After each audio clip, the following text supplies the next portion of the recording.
va butun jamiyat menga yurist bo'lishimni xohlab shu kutuvlarni qo'yishgan. Jamiyat kim?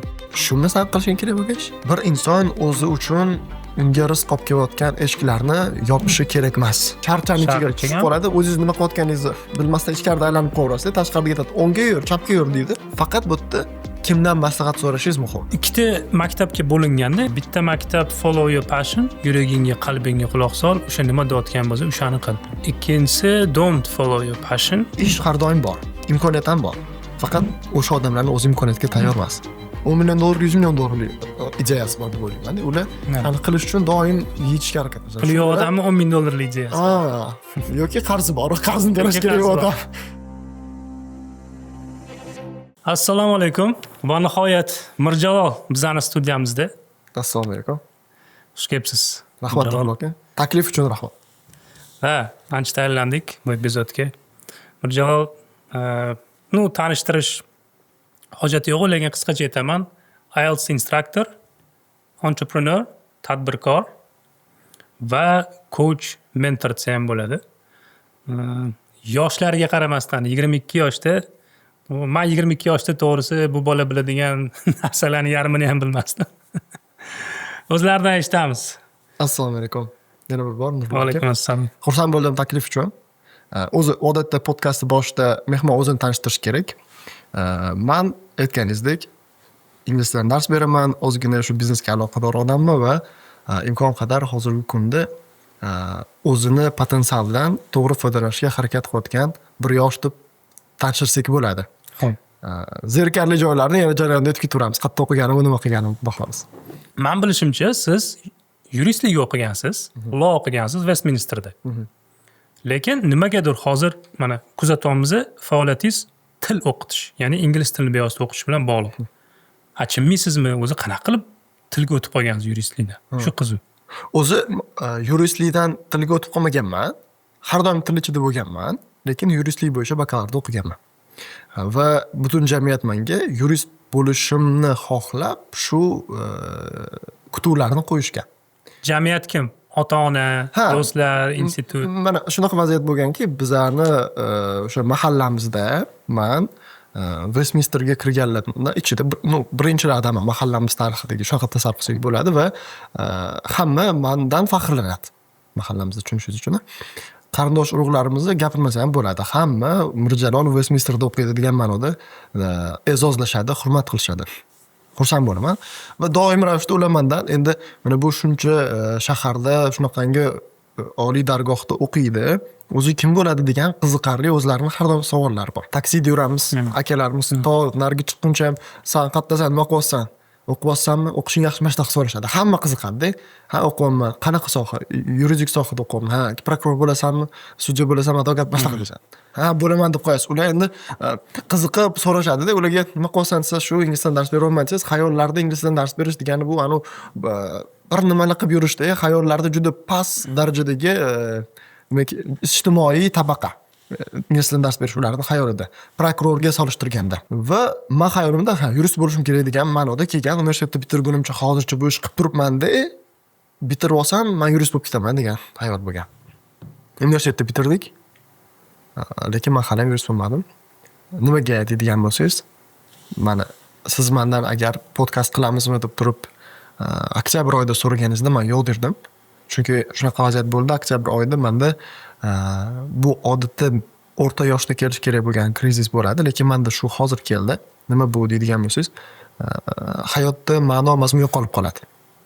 Siz qilayotgan ishingiz nimaga qilayotganligingizni o'zingizga o'zingiz sabab topib bera olmay qolasiz. Shu vaziyatlar bo'ladi va o'sha vaziyat menda bo'ldi. Chunki aytganimdek, cognitive dissonance bu degani aqliy dissonans, ya'ni siz xohlayotgan narsa va siz bilgan narsa bilan qilayotgan ishlaringiz to'g'ri kelmay qoladi. Siz xohlayotgan narsani dasturini siz yozmagansiz, eng qizig'i. Sizga atrofingizdagilar yozib berishgan. O'sha yozib berilgan dastur bo'yicha qilayotgan ishlaringiz to'g'ri kelmaganligi uchun oxiri mexanik ishdan chiqib qoldi.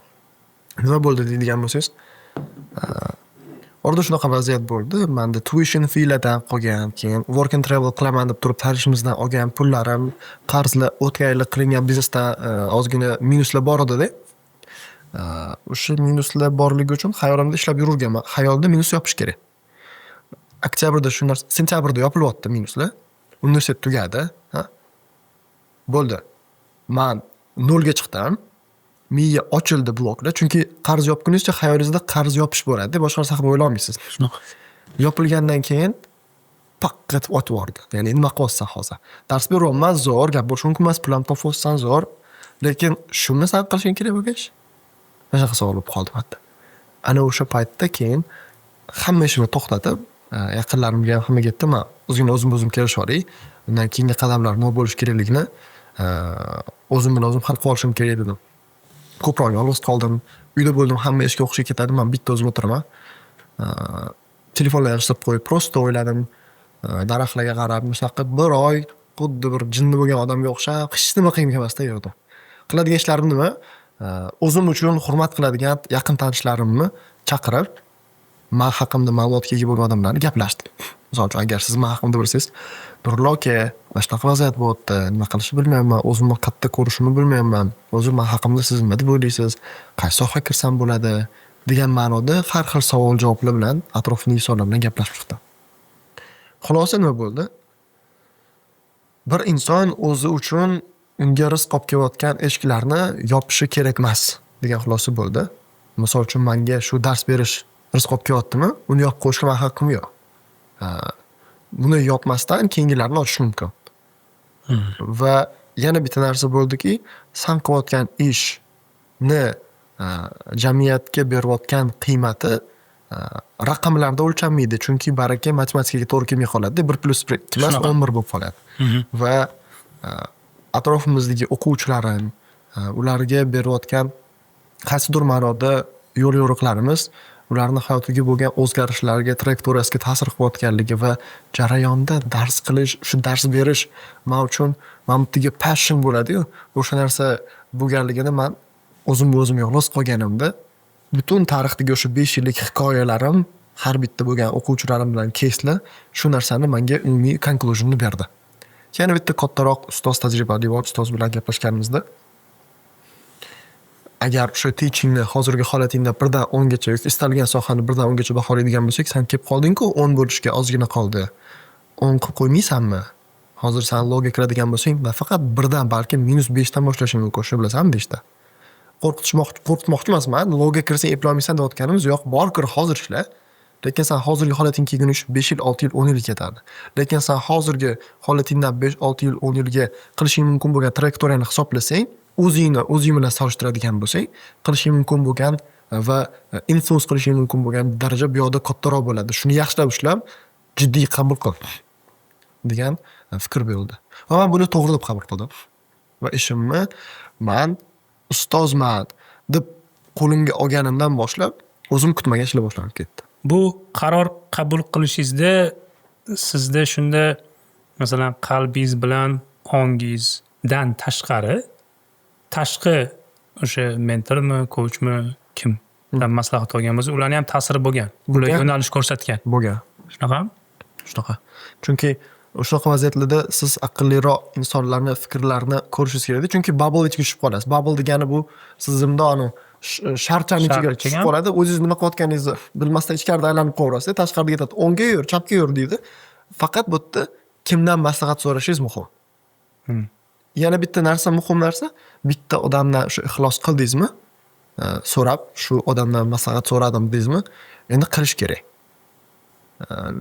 Agar o'zingiz bilganingizda shu babulga tushmasdingiz, bilmasdingizki maslahat so'raysiz. Maslahat so'radingizmi, endi qiling. Lekin ko'pchiligimizning xatoyimiz, hammadan maslahat so'raymiz, vaqt qaysini qilamiz. Ha, bu ko'p qaytariladigan xato. Passion haqida gapirdingiz. O'zbekchasiga nima bo'ladi tarjimasi? Ishtiyoqmi? Ishtiyoq, xohish, olovmi ichidagi? Kuchli bir xohish. Ikkita maktabga bo'linganda, men sizga hozir aytaman, savol beraman. Mana bitta maktab follow your passion. Yuragingga, qalbingga quloq sol, o'sha nima deyotgan bo'lsa, o'shani qil. Ikkinchisi don't follow your passion. Basically nima jamiyatga kerak, nima muhim deb o'ylasang, o'shani qil. Ya'ni qalbiga quloq solmasdan-da, nima to'g'ri deb bilsang, o'shani qilaver. Ya'ni ular nima deyshadi? O'sha study ham qilinganda, o'rganishganda follow your passion deganlar bu 1% ekan. maksimum 2%, 100% aholi ichidada. O'zingni yuragingdagi olovingga, masalan, ishtiyoqingga qarab turib oila boqolmaysan degan fikr bor. Balkim o'sha yurist bo'lgani to'g'ridir, balkim o'sha buxgalter bo'lgani to'g'ridir, balkim men ashulachi bo'laman yoki men sportsmen bo'laman degan balkim sal xatodir. Shuni nima deb o'ylaysiz? Oila boqsa bo'ladimi? Follow your passion. Bu yerda Nurlo aka bitta zo'r paradoks bor. O'sha follow your passion deyotganlarni ko'pchilik qismi passion deganda xayollarda san'at sohasini nazarda tutib o'tishadi. Lekin hammani passioni san'at emas. Passion odatda uxlab yotganingiz ertalab turib siz passion bo'lib qolmaysiz. Siz doimiy ravishda qaysidir narsani uzoq muddat bajara boshlaysiz. Qancha unda yaxshilanganingiz sari shunga nisbatan o'sha craft siz qilayotgan ishga nisbatan mehr uyg'onadi. Ya'ni men hozir ikkala eshikka ham kirmasdan turib, san ingliz tilida dars berishingdan ketasanmi yoki yurist bo'lasanmi degan ikkita eshik berishmadi. Men har doim mana bu ingliz tilida dars berish kerak degan eshikning ichida yurganman. Tushunasizmi? Siz aytayotgan boyagi don't follow your passion, do what's needed degan narsa bo'lgan. Nima qilish kerak? Kontrakt to'lash kerak. Qayerda nima qilsa bo'ladi? Logistikada ishlasa bo'ladi yoki dars bersa bo'ladi inglizkida. Boshqa nima ish qila olardim? Bankka meni ishga olmaydi. Men bankir emasman. Ishga oladigan taqdirda ham stajyor bo'lib nima 2 million, 3 million, 5 million olib berish mumkin. Universitetda o'qib yurgan bankirlar. Bundoq qarasangiz, menga hayot o'sha paytda ikkita option berganda, yoki logistikada ishlash yoki IELTSdan dars berish. Omadim kelib qolib, IELTSdan dars berish mumkinligi va mana shu yerda ko'proq pul topish mumkinligi bo'yicha ketib qolganman. Va buni aytganimdek, qarang, o'sha paytda men katta so'z bo'laman demaganman. U yerda passion yo'q edi. U yerda ish qilish kerak degan narsa bor edi. Ish qilinurgan, 4 yil bo'ldi, keyin boygani paqqatib nolga chiqib qolganingizdan keyin, ana shunoq qarab qolganingizdan keyin o'sha paytda savol javob bo'lgan paytda keyin passionga harakat qildim. Ya'ni bo'ldi, masnasi malika ekan. Qayerdan keldi? Boyga aytgan don't follow your passion, do what's needed degan odamlarning gapi to'g'ri kelyapti. Ya'ni kerakli ishni qilasan, majbur bo'lib qolasan ba'zida. Va oxir oqibatda shuni yaxshi ko'rasan deydi. Menda shunaqa bo'lganda, lekin hozir bu hikoyamda men passionimga qilgandek bo'laman. Istalgan o'sha passionimning orqasidan yurdim deganlar ham u passionni, misol uchun, ikkita variant bo'lib qolganda tangani tashlab turib bu yoqqa ketib qolmaganda, nimadirlar qilishgan, keyin passion paydo bo'lgan, keyin davom ettirishgan. Bunga yana bitta analogiyam bor hayolimdagi. Ba'zilar aytadi-ku, men o'zimni qidiryapman deydi-yu. Nima qilsangiz ishlayapsam, ishlarimni shu o'zimni qidiryapman hozir qayerdan. Men ham o'zimni qidirib ko'rdim. Bilasizmi bo'ldi? Topolmadim. Chunki hech narsa qilmagansiz. Bor narsa topiladi. Bor narsa topiladi. Uyda yo'q. Misol uchun siz menda tennis raketkasi uyimizda yo'q. Ikkalamiz emas, beshalamiz bo'lib qidirsak ham topa olmaymiz uni. Chunki u yo'q. Oldin tennis raketkasini olib kelasiz, keyin uni yo'qotib qo'yib topsangiz bo'ladi. Xuddi shunaqa oldin o'zingni qur, qidirib topaman deyishingdan oldin degan savolga javob bo'ldi o'zimda. Bo'ldi, quraman. Endi qurish bu juda muhim jarayon va bu uzoq muddatli davom etadi. Shuning uchun men o'zimni hayotimni skeletida umumiy bitta portret bor. Portret nima bo'lsa, men pedagog bo'laman degan portret bor. Va pedagog nima qilish kerak desa, u dars berish kerak, ta'lim berish kerak. U inglizdan dars berishi mumkinmi? Mumkin. U ertaga lawdan ham dars berishi mumkinmi? Mumkin. Pedagog o'chyapsiz va pedagogik mahoratlarni shakllantirish uchun siz bilimlarni o'rganib chiqishingiz kerak, bir qancha mahoratlarni, inglizchasiga skill deydi buni. Va men o'zim uchun maqsad qo'ydimki, bo'ldi. Eng zo'r pedagog bo'lish uchun, qo'pol qilib aytganda, premium pedagog bo'lish uchun nimalar talab qilinsa, o'shalarni yo'lda o'rganib ketaveraman. Premium pedagog startap bilan shug'ullansa bo'ladimi? Ha. Unga premiumlik beradimi? Beradi. U AI ni bilsa yaxshimi? Yaxshi. U inson psixologiyasini chuqurroq o'rgansa yaxshimi? Yaxshi. Fizikani o'rgansa-chi? O'rgansin. Matematikani-chi? Albatta. Ko'ryapsiz, hamma bilimlarni o'rganishingiz sizga nuqtalarni tepadan turib, birlashtirib, xaritalarni chizishga va bir nechta xaritalaringiz bo'lishini, sizga kelgan odam qaysi xaritadan yursa o'zi xohlagan nuqtaga yetishini siz analiz qilib, o'sha odamga kerakli xaritani ko'rsata olasiz Google Map'dan. Yoki o'sha sizdagi xaritalar bozoridan fayllarni ochib turib, o'shani berishingiz mumkin. Va bunga siz o'zingiz kim bo'lasan, men pedagog bo'laman degan narsa bo'lishi kerak. Bizning hayotimizda pedagog maktabimizdagi 4-sinfga o'qigan ustozimiz emasda. Biz har doim hayotimizda kimdirga ehtiyoj sezamiz. O'sha kimdir men bo'lishim mumkin. Ko'plab yoshlarga va kattalarga. Chunki albatta yoshlarga dars berish kerak degani emas u. Pedagog ham yo'l boshlovchi, ham o'qituvchi, kerak bo'lsa ota-ona ham bo'lishi mumkin. Albatta. Sizni ertaga o'zingizdan qoldiradigan merosiz farzandingizni butun jamiyatga qoldirishingiz mumkin bo'lgan. Agar o'sha farzandingizni tarbiyalay olmaydigan bo'lsangiz, siz kim bo'ldingiz? Farzand tarbiyasi uchun nima kerak? Pedagogik mahorat kerak. Siz biznes egasi bo'ladigan bo'lsangiz, siz qo'lingizdagi ishchilarni tarbiyalashingiz kerak. Uning uchun nima kerak? Pedagogik mahorat kerak. Siz davlat boshqaruvidagi inson bo'lsangiz ham, siz pedagog bo'lishingiz kerak. Siz g'oyangizni ergashtirib, insonlarni o'ngga emas, chapga, chapga emas, to'g'riga yuramiz, orqaga bir qadam tashlaymiz degan narsalarni nimagaligini ham tushuntirib, ular shu xulosaga o'zlari kelishlarini ta'minlay olishingiz kerak. Bu mahorat.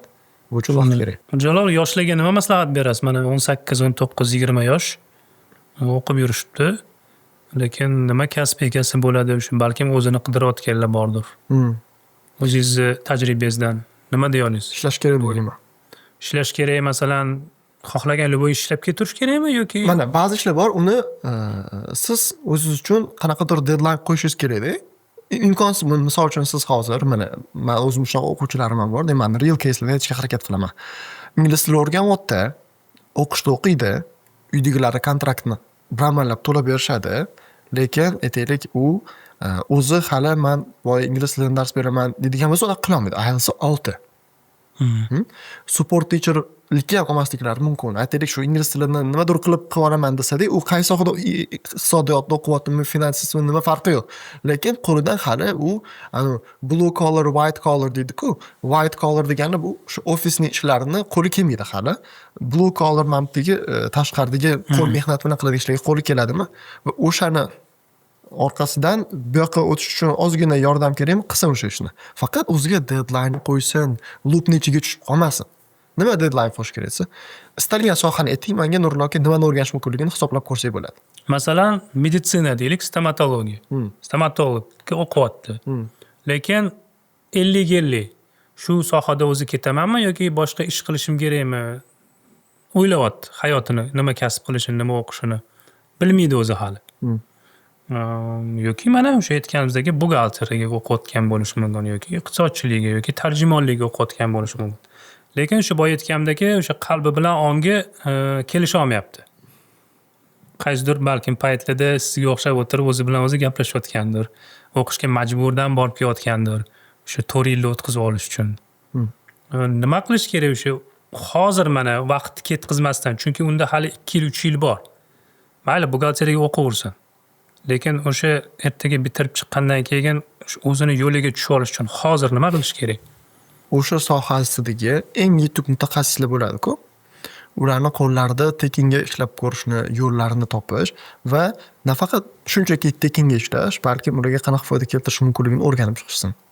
Istalgan sohani o'zlariga tushirishga harakat qilishsin. Men o'ylaymanki, men o'zimni kesimga aytaman, bu hammaga tushmasligi mumkin, lekin qaysidir joyda xulosasi bo'ladi, chunki bu baribir ham hammaga tushib ketavermaydi. O'sha biza o'qib yurgan paytimizda IELTS hozir ham shunaqa Barno Umkiyeva bilan birga ishlab nima qilgan bo'lsak, ular ustozimiz bo'lganlar. O'sha paytda Telegram yuritardilar. Telegram yuritayotganlar. Men buni hozir o'sha buxgalter bolaga to'g'rilab beraman yoki stomatologga o'qiyotgan bola nima qilish mumkinligiga o'zlari analogiyani chiqarib olishadi. Bizni o'sha o'qigan paytlarimizda qarardim, Barno ham Telegramga ba'zida o'sha post qo'yardilar, qo'ymasdilar, doim davomiy qilmasdan yurardilar. Menda nima bo'lardi?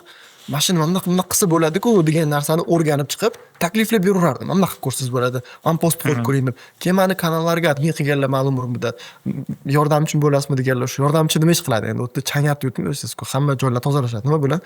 Qaysidir qog'ozlarni chiqarib berasiz, keyin nazoratchilarni yig'ishtirib olib, nimadirlar qilib, xullas ularning yo'llariga yaqin bo'lganim sari sekin-sekin meni borligimni, kimligimni bilib turib, keyin ishga taklif qilganlar. Meni ishga oling demaganman. Mirjalol, IELTS siz yetibsiz, ishlab ko'ramiz birga deganlar. Xo'p deb ishlab boshlab ketgan. Xuddi shunaqa eng zo'r buxgalterdir yoki mana o'zingizdir. Doim siz ham xayolingizda o'sha ruschasiga aytganda dostойный bolalarni qidirib yurasiz. Yaxshi kadrlarni. Chunki siz nech pul topayotgan bo'lsangiz ham, siz topayotgan pulingizdan ko'p g'oyalaringiz bor, uni amalga oshiradigan insonlarni qidirib yurasiz. o'sha odam kimdir bittasi bo'lishi mumkin. Faqat bu yerda bitta narsa Nurullo aka. O'sha farqi yo'q. Stomatologmisiz, buxgaltermi, ekonomistmisiz, finansistmisiz, va shu farqi yo'q kim bo'lishidan qat'iy nazar, men sizga narsa aytaman. Ish har doim bor. Imkoniyat ham bor. Faqat o'sha odamlarning o'zi imkoniyatga tayyor emas. Shunday. Endi mendan so'rashingiz mumkin, tish shifokori duosiz hisob. Ular kontrakt ko'p to'lashadi, meditsinada o'qiyotganlar va o'zi o'qishlari ham qiyin bo'ladi. Va hech kim kafolat bermaydi. Ertaga bu odam zo'r tish shifokori bo'lib ketadi. Tabiiy holat, lekin urinib ko'rish kerak, agar boshqa varianti yo'q bo'ladigan bo'lsa. Men o'zimni aytaman, taslim bo'lmaganman men. Men logga kirmayman bo'ldi, yopib qo'ydi, bu eshikni yurayotgani yo'q. Menda armon bo'lib qolish kerak emas. Men ishlab ko'raman. Zo'r ustozlarning qo'liga tushaman. Kerakli ilmlarni o'rganaman. Men zo'r lawyer bo'lmaguncha to'xtamayman. Men hayolimda bitta ideya bor. Hozir bitta qaytarib to'g'rilab beraman.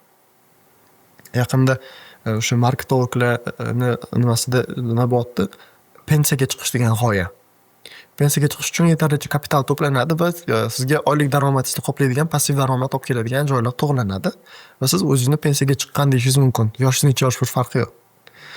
O'sha yaqin tajribamiz 24 yosh bitdilar ular, 25 yosh bilan pensiyaga chiqdim deb e'lon qilyaptilar. Nima bo'ldi pensiyaga chiqibsiz? Menimcha $1 million kapital yig'ganlar, uy mashina hammasi bor. Undan tashqari $1 million kapital va oyiga keladigan menimcha $10 ming ga yaqin pulni to'g'rilab qo'yganlar.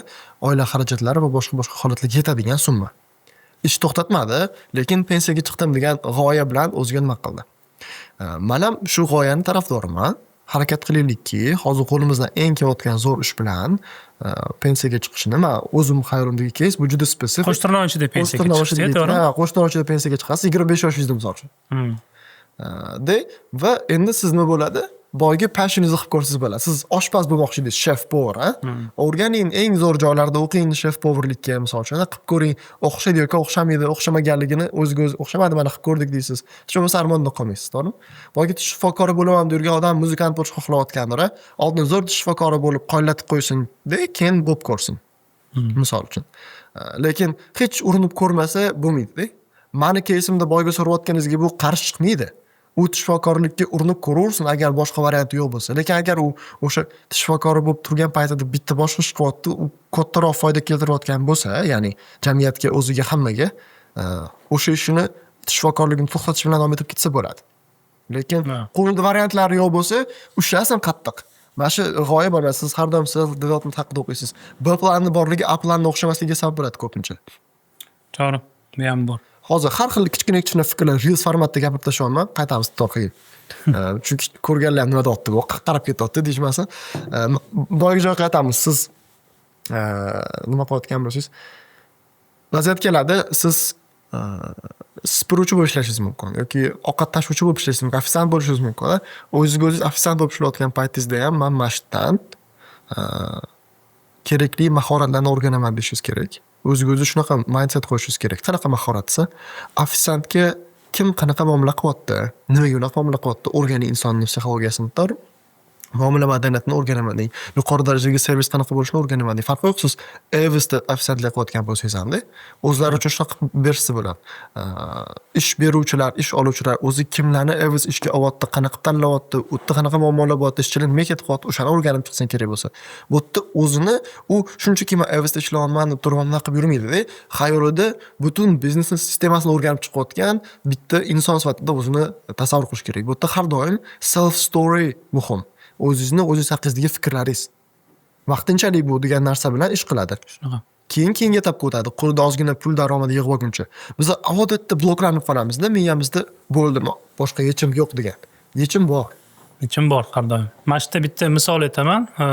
Masalan, hikoya bilan aytsam ham bo'ladi. Bir oycha oldin sartaroshga borgandim. Men sartaroshim aytdi, aka deydi, bir bola keldi, bir 18-19 yosh. Mani shogirdlikka oling degan. Keyin bo'ldi, keyin o'rgataman, ko'rsataman degan, 1-2 kun ishlagan. Deyapti, keyin so'rayapti mendan. Ishlayapman, mana ertalabdan kechgacha yetaman. Menga necha pul oylik berasiz deb so'rabdi.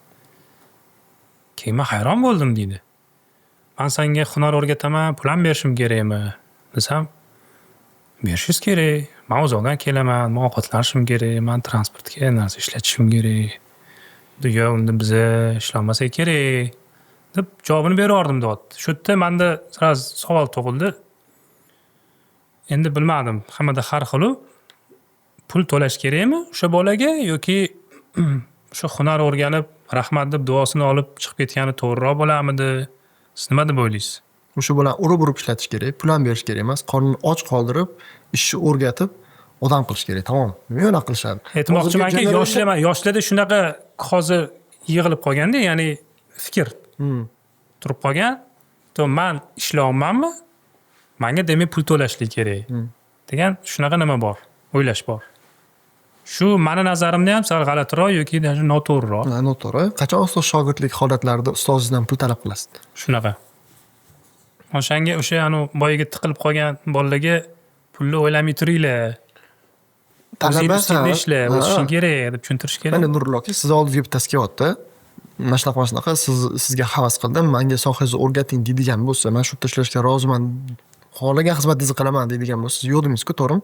Sizga ish o'rni yo'q bo'lsa ham, ha bo'pti, qara, Farruh yonida yur, o'rganasan, Abdumalik o'rgatlaring mana shu bolaga deysiz, u bola sizdan bor bilmingizni oladi. Siz unga tayyor buloqsizda, o'sha buloqdan suv olib, u o'zini o'zi ko'kartiradi. Faqat farosat bo'lish kerak ozgina. Farosat yaxshi aytdilar shu so'zni qidiryapti. Endi farosat kameraga aytish kerak. Farosat nima desa, men farosat haqida bitta podkastimiz ustozimiz bilan gaplashib qilamiz. Aytuvdilar, farosat forschadanmikin yoki arabchadanmikin farosun degan so'zdan olingan. Farosun nima desa, bu otlarda bo'ladi. Otni bir ko'zi 180 ni ko'radi, ikkinchi ko'zi 180 gradus ko'radi-da.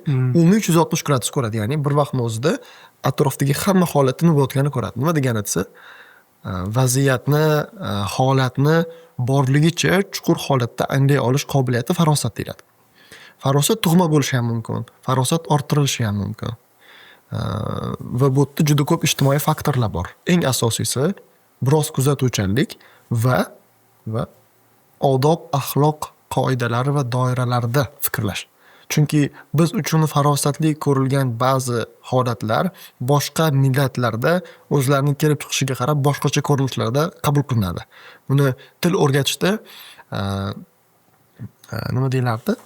Usuli bor. O'sha til o'rgatganingizda culture'ni ham o'rganish, o'sha farosatli holatda yechim qilish. Misol uchun yapon odamga ingliz tilini o'rgatish bilan siz bu yerda afrikanskiga ingliz tilini o'rgatishingiz boshqacha ko'rinishda bo'ladi-da. Cultural adaptation deydi ba'zi kontekstlarda. Shu o'zini nimasiga tushirib turib o'rgatish deydi. Ya'ni siz to'g'risi. Bola qancha farosatli bo'ladigan bo'lsa, mehri tushadi. Nurullo aka, o'sha bola kelyapsiz, mana tasavvur qiling, sizlarning hozir ofisinglar bor. Xo'p, tushunishlik uchun Nurullo aka Fanur Group'ni asoschilari va bular ingliz tilini, English for Science'ni, demak B2B, B2G ko'rinishda ish qilishadi va doimiy ravishda sizlarga qo'ldan ish keladigan odamlar kerak. Bittasi kelyapti sizga, siz bilan shogird ishlayapti. Xo'p deysiz, Farruh akamga biriktirib qo'ydingiz, Abdumalikka qarab yursin, boshqasini deyapsiz. Shartnomalar qilishni o'rganyapti, boshqa qilyapti. Jarayonda siz kiryapsiz, xonani pulini artib qo'ygan u bola yoki artayotganda kelib qolsiz, ertalab kelib, ish ochilishi bilan chaylarni artib qo'yadi, choylarni almashtiradi, misol uchun, joy-joyiga qilyapti, nimalar qilsa bo'ladi, sizdan savollar so'raydi. Mana shu bolalarni siz ko'rsangiz, mehringiz tushadi. Ma'lum bir muddatdan keyin sen o'zi bu yerda qatnab olsan deysiz. Men bitta pul-muling bormi deysiz, misol uchun, to'g'rimi? Ovqat yeyapti, turib ovqat pul ham so'ramasdan ovqat berib, ol ye deb turib, siz o'zingiz mehringiz tushganida unga kerakli ehtiyojini o'zingizdan kelib chiqib qilasiz. U shunchalik sizga yaxshi podxod qilayotganligi uchun. Bu shunaqangi maktab bor, mana men o'zim ko'rganim. N-faktorni bilsangiz kerak, Hasan Muhammad Saidovlar. Ularni N-faktor ichidagi holatda ko'rsangiz, ko'p bolalar ustoz shogirdlik bo'lib, tekinga ishlashadi-da. Juda kam oylik chiqarib, oylik olishmasdan ham ishlashadi. Nimaga deganda, shu ustozlarni ilmini olamiz deb. Va shunaqa ko'p kimni ko'rgan bo'lsam, qachon ustozi bo'ladigan bo'lsa, o'sha odamni gullagan. Ustozi yo'q, men bunaqa kibrlilik qilib menga pul to'laysanmi deb turadigan bo'lsa, hech kim pul to'lamaydi, yuraveradi mana shunaqa. Bu bir qatlam, bu ahmoq qatlam. Ya'ni aqlli qatlam ham bor-da, lekin yaxshi o'rin topolmaydiganlar. Ular o'zini hamma narsani bilaman deb o'ylaydi. Mana shu yaqinda o'rganuvdik, a'lochilar sindromi degan narsa bor. Bilsangiz, universitetda, maktabda yaxshi o'qiganlarni doim successful emas, 9 dan 5 kechiklaydigan ishda qolib ketish haqida aytishadi-yu. Pol bor, patolog bor. O'qish, jamiyat aytgan rizqlarni shu maktabda bor yaxshi. yaxshi o'qib universitetga kirasan, yaxshi o'qiysan, diplom olasan, keyin ishlaysan, ishda yaxshi ishla, o'zingni ko'rsatsang, ma'lum bir yillar o'tibsan, keyin ko'tarasan, keyin unaqa bo'ladi turib, pensiyaga chiqqunizcha faqat pensiya chiqqaningizdan keyin 60 ga kirganingizda yashash kerakligini aytishadi-yu. O'sha yerda muammo nimada desa, a'lochi bo'lishingiz yoki o'sha a'lochilarni nimasi pol beradi sizga. Pol degani yiqilib ketmaysiz, ichib chekib yomon yo'lga kirib ketib qolmaysiz. O'zingiz shuncha eplaydigan holat bo'ladi. Lekin yana bitta unaqa narsasi bo'ladi, patologam. Sizga faqatgina ko'ringan muammonigina yechish imkoniyatini berishadi. Lekin hozir biza bir nechta muammolarni ichidamiz va bir nechta muammo ustma-ust bo'lib ketsa, yechish qiyinlashib ketadi. Bizga kreativ fikrlaydigan, tanqidiy fikrlashi rivojlangan odamlar kerakda. Ular yo'q muammoni muammoligini bila oladigan, uni yechimi qanaqaligini bila oladigan va yechimni amalga oshira oladigan odamlar kerak. Istalgan sohadagi odam u farqi yo'q, universitetda o'qiydimi, maktabda o'qiydimi, bitta muammoni ko'rdi, uni muammoligini bildi, muammoni yechimi bo'lishi mumkinligini ham topdi va uni endi amalga oshirishni ham biladigan bo'lsa, o'sha odam boy bo'ladi, o'sha odam muvaffaqiyatli bo'ladi deb o'ylayman. Startaplarning g'oyasi ham shu. Muammolarning yechimini hamma ko'rmagan ko'rinishda berish. Kreativ fikrlash ham shu. Ish qilayotgan odam nima ish qilayotgan bo'lsa, o'sha ishni har doim aytilmagan traditsiyadagi shu berilgan chiziqlardan tashqarida nimadir qilib yechish va tezroq, kamroq resurs sarflagan holatda yechish eng kerakli skill bo'lib o'ylayman hozirgi vaziyatda. Har doim ham shu bo'lgan menimcha. To'g'ri aytdingiz, qo'shilaman. Startaplar haqida 2 marta gapirdingiz. O'sha mavjud muammolarni o'rganib, ularga yechim berish yoki yechim bo'lsa, u yechimni yanada takomillashtirishda o'z maqsadi. Lekin yana bitta fikr aytdingiz, kreativ fikrlaydigan, tanqidiy fikrlaydigan, muammolarni yechadigan. Bu skill, ya'ni ko'nikma. O'zida rivojlantirish kerak bo'lgan ishlar. Lekin afsuski, bu ko'nikmalar skilllar universitetda yoki institutda rivojlantirilmaydi. Ya'ni o'sha institutni bitirayotgan bola hali real, masalan, bozorga tayyor emas. Shuni yechimini qanaqa qilsak bo'ladi? Siz aytgandagi stajirovkaga borib ishlash kerakmi amaliyotda o'qiyotganda yoki bitta yechimlardan biri bu. Bu bitta yechimlardan biri. Mana tanqidiy fikrlashning asosiy usullari nima deydigan bo'lsangiz, ko'r-ko'rona ishonib ketmaslik va fikrlashdagi umumiy qoidalar va xatolarni anglay olish. Uning uchun kitoblar bor. Qarang, mana zo'r kitoblar bor. Misol uchun mana bu podkast boshlashdan oldin men suhbat etgandim. The Art of Thinking Clearly degan kitob bor. U yoqda biaslarni o'zbekchasiga tarjima qilishganda bitta chiroyli so'z bor edi. Men hozir eslolmayman tarjimasi. Siz o'ylaysiz nimadir mana shunaqa deb, aslida unaqa emas bo'lib chiqadi. Hozir bir nechta misollar aytganimizda nimaligini tushunib olishadi kuzatuvchilar, ingliz tilini bilishmasa ham.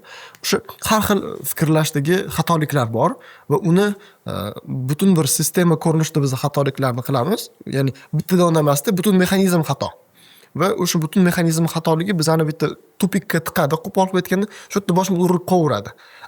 Siz o'sha fikrlashdagi xatolarni, nimaligini, butun sistemasini xatoligini tushunsangiz, bu sistemani almashtirasiz, butunlay yo'qotib, to'g'ri sistemani o'rnatsangiz, tupikka o'zi ham yo'qoladi, yo'l ochilib ketib qoladi. Endi o'sha kitob The Art of Thinking Clearly kitobi bo'lsa, u inglizchada. Qarang, ko'ryapsizmi? Bir-biriga bog'liq holatda o'sha The Art of Thinking Clearly kitobini o'qib o'rganib yaxshiroq tushunish uchun ingliz tilini o'rganish kerak bo'lyapti. Va boyagi savolingizga javob, men ingliz tilini nimaga o'rgatishim kerak? Yoki shu sohada qolganim sababi, shuni o'rgatsam, boyagi ko'prikdan shunday o'tib, okeanga chiqishadi, bilimlarga tushishadi va osonlashadi jarayon. Endi yana bitta narsa, shunchaki kitoblarni o'zi yetmaydi. Kitoblarning o'zidagi xulosa ham nima bo'ladi desa, savollar berish. Bitta odamni aqllilik darajasi, intellektual salohiyati undagi savollarni qiymati bilan o'lchanadi deb o'ylayman. Chunki javoblar bor, har doim bo'lgan. shunaqa. Faqat shu savollarni berish. Savollarni berish uchun mashq qilish kerak. Oddiy. Mana yoshligimizga qaytaylik. Men esimda, hozir ham shu narsani doim o'zimga o'zim mashq qilishga harakat qilaman. Misol uchun mana shu mikrofonda nima bo'lmoqda, qizil yonyapti. Qizil yonmasa nima bo'ladi? Nega teshik bor? Nega bo'ldi dumaloq? Nega bo'ldi bunaqa narsa qilingan? Bu turibdi, yotsa nima bo'lardi? Men bu chiroqning vazifasi nima bo'ldi? Men turib top tashlasa-chi, nimaga qora, sabzi rang bo'lganda nima bo'lardi? svetni funksiyasi nima, svet nima dumaloq to'rtburchak emas, nima ichkarida vakuumi bor, shunchaki Yosh bola bo'lishimiz kerak. Mana shunaqa bo'lishi kerak. Hamma savollarni so'raganingiz sari qiziquvchanlik, inglizchasiga curiosity bo'ladi. Ha. Savollarni so'rashni shakllantirasiz. Javoblarni berishadi, berganlar katta odamga o'xshab, bu chiroq prosta yorug' bo'lishi kerak deydi. Nima yorug' bo'lishi kerak deysiz? Chunki yorug' bo'lsa, deb turib keyin aytadi. Nimaga bo'lishi kerak deb yana bitta savol berasiz. Ko'ryapsizmi? Siz bitta javoblarini qoniqmayapsiz-da, ichkari qatlamga kirasiz. Piyozni po'stlog'ini ochganga o'xshaydi. Ha. Qancha ochganingiz sari siz ichkariga kirib borasiz. Shu. Demak, bitta odam men inglizini ham bilmayman deb tanqidiy fikrlashni boshlasa, nima qilib tanqidiy fikrlashni rivojlantirish uchun siz bitta o'ylagan savolingizga 2 marta ichkariga nimaga deb so'rab ko'ring. Shunaqa. Bo'ldi. Va buni mashq qiling. Bizga ham o'rgatishardi. Voy deb 5 marta so'ragin deb.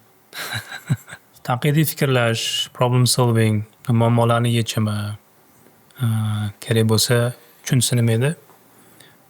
Kreativ o'ylar. Va umuman deylik o'zini yo'lini topish, vaqtini kerakli, foydali, manfaatli ishlarga bag'ishlash kerak-da odam. Shu yerda mana o'zingizni misolingizda ayta olasizmi bizga energiya masalasi? Ya'ni energiyaning o'rni qanaqa? Energiya taqsimoti va prioritetlarni to'g'ri qo'yish demoqchisiz, ya'ni. O'zi mana shu mavzu haqida ham gaplashamiz dedim. Ozgina o'rganayotganimda 5 xil turdagi energiyani misolni aytishadi. Inglizchasiga hozir o'zbekcha tarjima qilib ketaveramiz. Birinchisi physical energy, ya'ni sizni tanangizda energiyasi. Jismoniy energiyasi. Ikkinchisi etheric deydi. Bu o'sha tanadan chiqayotgan energiya har bir insonning o'zini energiyasi bo'ladi. O'zi beshalasini qo'shib, beshalasini umumiy ko'rinishdagi kompleks ravishdagi holatida sizda aura paydo bo'ladi.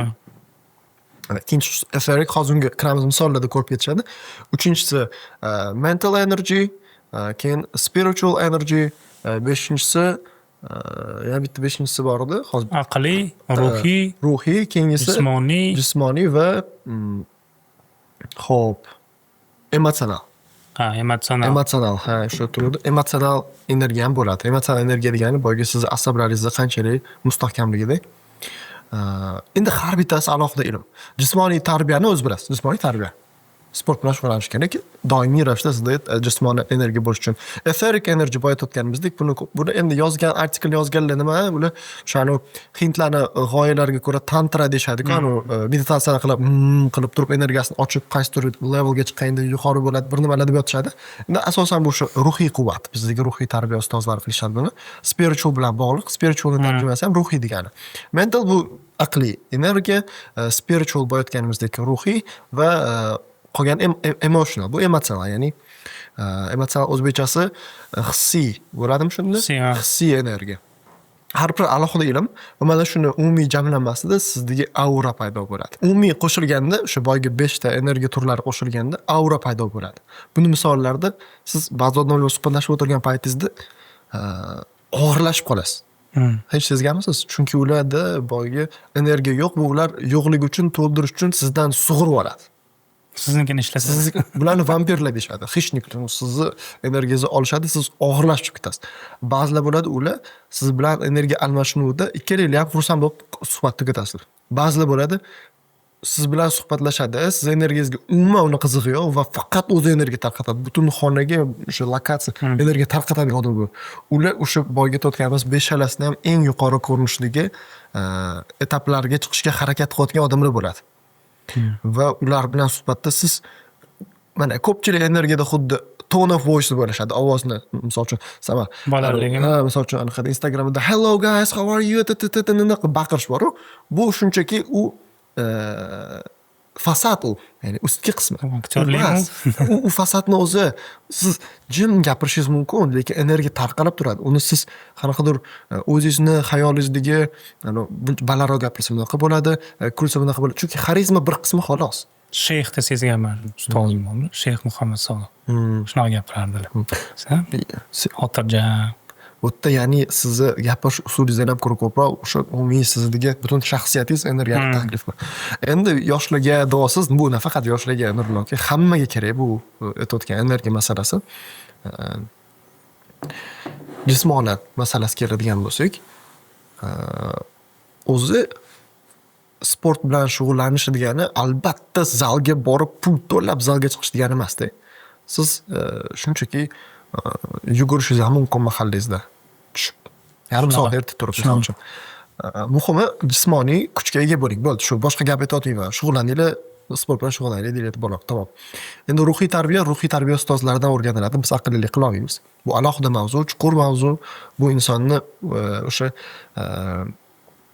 o'zini yaratgan bilan munosabatidagi jarayonda shakllanadigan quvvat hisoblanadi. Har bitta qilgan gunohlari uni ham qalbini qoraytiradi, qoragan qalb yuzga beradi, shu bilan yuzida nuri yo'qoladi.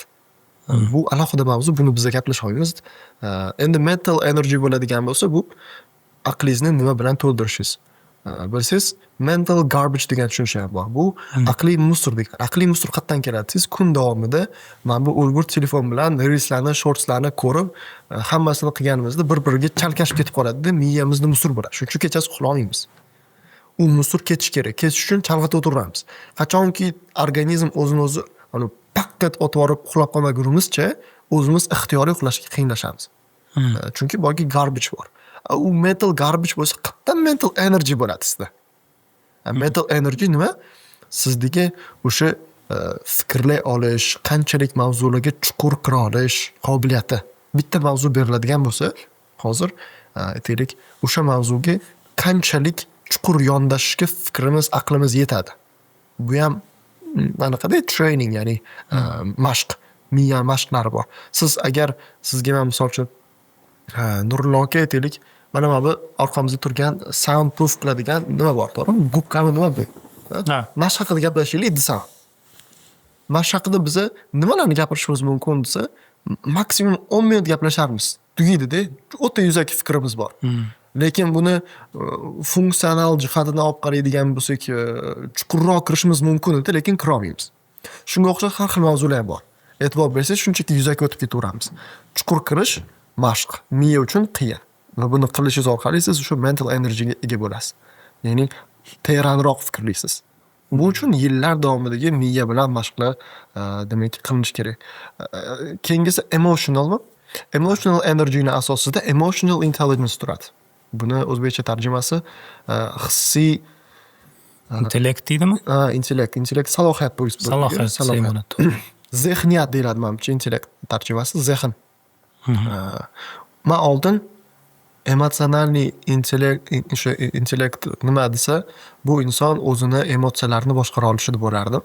Lekin bu shu bilan cheklanmas ekan. Nafaqat emotsional intellektni odamlar o'zini emotsiyasini boshqaradi, balkim u o'zi bilan birga munosabatdagi insonlarni ham emotsiyalariga ta'sir qila oladi. Shunaqa odamlar bor, siz bilan 2 minut gaplashib, asabingizni buzib, mazangizni qochirib qo'ya oladi, emotsiyangiz bilan o'ynasha oladi. Chunki ular emotsional intellektni odamlar. Baqirmaydi, chaqirmaydi, 2-3 savollar bilan mazangizni qochirib qo'yadi. Yoki siz juda anu xavotirda nima bo'layotgan paytingizda ham shunday gaplashib xotirjam qilib qo'ya olishadi. Ular o'sha emotsional intellektni odamlar. Ular nafaqat o'zini hissiyotlarni boshqaradi, balkim sizga ham ta'sir o'tkaza oladi. Endi oldin sizga ta'sir o'tkazishdan oldin o'zinikini boshqarish qanaqa bo'ladi? Shuni birinchi etapni ko'raylik. Xo'p. Qanaqa bo'ladi? Bu o'zi emotsiya, bu hissiyotlar signal. Tashqi ta'sirlardir, ichki ta'sirlargadir bizni reaksiyamiz. Misol uchun stressli holatda siz o'zingizni qanaqa tutishingiz, jahlingizni chiqishi bu o'shanga reaksiya. Lekin u reaksiyani siz hammasini qo'yib beraveradigan bo'lsangiz, siz hayvondan farqsiz qolmay qoladi-da. Siz uni kontrol qila olsangiz, boyagi emotsional intellekt odamlariga qo'shilasiz, ya'ni shu qatorga. Va reaksiyalarni nazorati, vaziyatlarda o'zini bosa olish, bu narsa sizdan uzoq muddatda o'zingizni emotsiyalaringizni o'rganishdan keladi. Uning uchun yana savollar. Misol uchun jahlingiz chiqyapti. Nimaga jahlim chiqyapti degan savol so'rang. Uni orqasida turibdi. Agar shu bo'lmaganda jahlim chiqmasmidi deb so'rang yoki boshqa ta'sir bormi? Ba'zida jahlingiz chiqishi qoningiz ochligidan bo'lishi ham mumkin. Uni o'rganib chiqishingiz mumkin. Yoki xursand bo'lib ketasiz, juda bir xursand, hayajonda. Nimaga xursand bo'laman deng? Hayajonning sababi nima? Chunki siz hayajonni ham qo'shib qo'yishingiz mumkin. Hayajon yomon deyotganim yo'q. Faqat qaysi darajasida bo'lish kerakligini vaziyatga mos boshqarishingiz kerak. Xuddi shunga o'xshab bir nechta emotsiyalarning spektri bor-da. o'sha qaysi emotsiya qaysi holatda sizga reaksiya qilishingiz kerak bo'lsa, u reaksiyani to'g'ri darajasida bor nazorat qila olishingiz yoki ortiqchasi bor. Ortiqchasi bo'lsa, tashqaridan qaraganda bu anu jinni bu deb qo'yasiz. Anu o'zini boshqara olmaydiganlar bo'ladi-ku. Ularni siz o'sha jinnilar qatoriga qo'shib qo'yasiz. Bu yerda oltin o'rtalik bor. Emotsiyani surpas qilish mumkin, ya'ni bosish mumkin yoki kelgan energiyani boshqarish mumkin. Kelgan energiyani boshqarish to'g'risi, agar surpas qilsa, bu sizni tanangizga berib olib kasal qilish mumkin. Misol uchun, jahlingiz chiqib, doim nima siqilib yurganingiz, bosganingiz sari ichkariga kirib, buf portlab ketadigan bo'lishi mumkin yoki uni chiqarib olishingiz mumkin har xil ko'rinishda. Endi u ilm alohida va bu ham katta mavzuda. Bitta kirib chiqsa bo'ladi o'zi emotsional, shu emotional intelligence topikiga. Chunki mana siz ham yani haq ko'p aytolmayman, chunki so'rab oldim podkastdan oldin. Siz o'zi qanaqa kitoblar o'qiysiz deb. Aytishingiz bo'yicha siz personal development bo'yicha business card kitoblar o'qiysiz. Va siz aniq bilasizki, o'sha muvaffaqiyatli odamlarning muvaffaqiyat sabablarini o'rgangan odam sifatida qarasangiz, top successful odamlarni IQ darajasini average'ini o'lchashgan va EQ darajasini. O'sha EQ bo'yicha emotional intelligence. O'zi Q degani quotient degani-da. O'shanaqasi proportsiyasi degani. IQ bu intellektual, ya'ni sizni o'sha mantiqiy fikrlash, o'zi bir qancha shu mashqlar bor, shularni qanaqa vaziyatda nimani qo'yish kerakligi bo'yicha bo'lsa, emotsionallik bu hissiyotlar bilan bog'liq. IQ darajasidagilar bilan EQ darajasini qaysi biri ko'plik qiladi desa, EQ darajasidagi odamlar bo'lgan ekan. Ya'ni bu IQ dan ham muhimroq degani. IQ kerak emas degani emas. To'pol bo'lishi kerak degani emas. Lekin IQ ni o'zi yetmay qoladi degani. Buni ham qo'shgan degani. Zo'r qara akademический nimalar o'tkazilgan. IQ bilan EQ bo'yicha. Keyin yana bitta narsa bor. Practical intelligence degan narsa bor. Bu ko'pincha doimiy praktikadan keladi. O'sha EQsi baland odamlarni EQsini balandligini ham sababi practical intelligence'ni borligidan. Ya'ni ish qilishgan ular. Osmonga qarab o'tirish bo'lmaganda, o'sha execution qo'yadi, ish qilish. Ano just do it deganda ko'ragan odamlar, ular ham asosan odatda muvaffaqiyatli bo'lishadi deydi. Shunchaki yuqori IQ salohiyatli odam emas. Demak, IQ, EQ, PQ. Mayli, shunaqa ham PQ deyishmaydilar, practical. Bo'ladi shunaqa gap. Xo'p, energiya haqida tushunchaga ega bo'ldik. Menga bitta qiziq joyi bor. Fokus yoki attention boshqacha qilib agarda xohlasangiz, siz kun davomida qanaqa ajratib olasiz yoki qanaqa qo'yasiz prioritetni, qaysi masalan taskda yoki vazifada sizga 100% fokus kerak, sizni bezovta qilish kerak emas, sizga hech kim hech narsa telefon qilish kerak emas yoki va hokazo hokazo yoki menda shunaqa masalan odamlar bilan gaplashish mumkin, telefonda gaplashish mumkin, nimadir yozayotgan bo'lish mumkin, lekin shunaqa 1-2 soatma vaqt ajrataman, faqat o'zim qolishim kerak. O'zim ustimda ishlash bo'lishi mumkin yoki nimadir hujjat tayyorlash bo'lishi mumkin yoki nimadirga tayyorlanish bo'lishi mumkin. Uni ahamiyati yo'q. Siz shuni qanaqa qo'yasiz, ya'ni qanday qo'yasiz va qaysi paytga qo'yasiz? Shunaqa agar sizda bo'lsa, focus hours deyman men. Menda aniq bir, misol uchun focus hoursni o'zi yo'q. Men uni vaziyatga qarab, kunga qarab, kontekstga qarab tanlayman. Misol uchun ba'zi kunlarimizda bizda syomka bo'lish bo'ladi. Buni syomka qilayotganimizga o'xshab, syomka qilayotgandiga talab qiladigan fokus boshqacha. Siz lekin kreativ bo'lib bitta loyihangiz ustida ishlayotgan holatingizga qiladigan fokusingiz boshqacha. Chunki o'zingiz ustida ishlashingiz kerak bo'lgan fokus boshqacha. Va o'sha aynan men uchun bir kun ichida o'zi 4 soatgacha deep work qilsa bo'ladi. Undan u yog'i miya og'irlashadi, qila olmaydi deyshadi. Va o'zi olimlar, researchlar shunaqa qilinadiki, kunning birinchi qismigacha bo'lgan holatda inson o'ziniki qilish kerak deydi. Ya'ni sahardan boshlab 5gacha bo'lgan holat sizni o'zingizniki bo'lsa yaxshi, qolganini keyin boshqa narsaga aralashtirsa bo'ladi deyiladi. Lekin biz nima qilamiz? Doim kech uxlaymiz, ertalab yo'qotib qo'yamiz. Shuna baraka qochib qo'ygan. Hozir vaqt tugab qoladi deymiz, chunki sahardan foydalanmayapmiz. Eng ideali bo'lardi sahardan foydalanish. Buni aytar ekanman, foyda qilmasligi mumkin, chunki men sahardan foydalanolmayotganim uchun balkim biriga foyda qilmas. Lekin men nima qilaman desa, telefon stimulda, bu ijtimoiy tarmoqlarni borligi, boshqasi qo'limizda borligicha kirib ketaveramiz, odat bo'lgani uchun. Shuning uchun o'chirib qo'yish kerak deb o'ylayman. Ishchi kompyuteringizda fokus qilishingiz mumkin yoki yozib. Menga yozish yordam beradi. Fokus hourslarimda men brainstorm qilib yozib olib, aynan nima qilishim kerakligini qildiraman va odamlarga aynan o'sha mani g'oyam bo'yicha kim bu ishni zo'r qila oladigan bo'lsa, delegate qilish yoqadi. O'sha delegate qilish jarayonida ham mendan katta fokus kerak. Chunki qaysi ishni kimga bersam zo'r qila olishini bilishim kerak. Va men o'ylaymanki, sizni bezovta qilishi mumkin bo'lgan har xil miyizdan chiroyli yonib qoladi, tiq. O'shani hal qilish kerak. Misol uchun, hozir bu yoqqa kelishimizdan oldin menga Telegramda bitta o'rtog'im yozib, qarz so'rab yozgan, yana bittasi yana nimadir yozgan, boshqasi nimadir yozgan. Men shuni ochiq qoldirmayman-da, yo'q deyishim kerak bo'lganda ochiq qoldi yo'q deyman, ignor qilib o'tirmayman. Misol uchun, charchamasam, hozir bunaqa holat men bera olmayman, chiqib bo'ldi. Miyam o'chadi, chiroq yonib turmaydi, o'chirib qo'yaman. Ya'ni men ignor qilib uni pastga bosgandan ko'ra ochib turib hozirchasiga beraman. Shunda nimadir qilyaptim, shundoq hozir hal qilib qo'ya qolaman. Ya'ni qancha kuttirganim sari u menda yuk bo'laveradi. Shuni tezroq yo'qotsangiz, har doim o'zingiz miyangiz toza bo'ladi, refresh bo'laveradi. Misol uchun qanaqadir o'sha Sizda yuk bo'ladi, unda umid bo'ladi. yo'q, u umidli qilib yuraveradi, lekin siz bermaysiz-ku, lutchi berayman deb aytib qo'y. Mana shu bitta nimada, lekin chiroyli yo'q deyishni ham bilish kerak.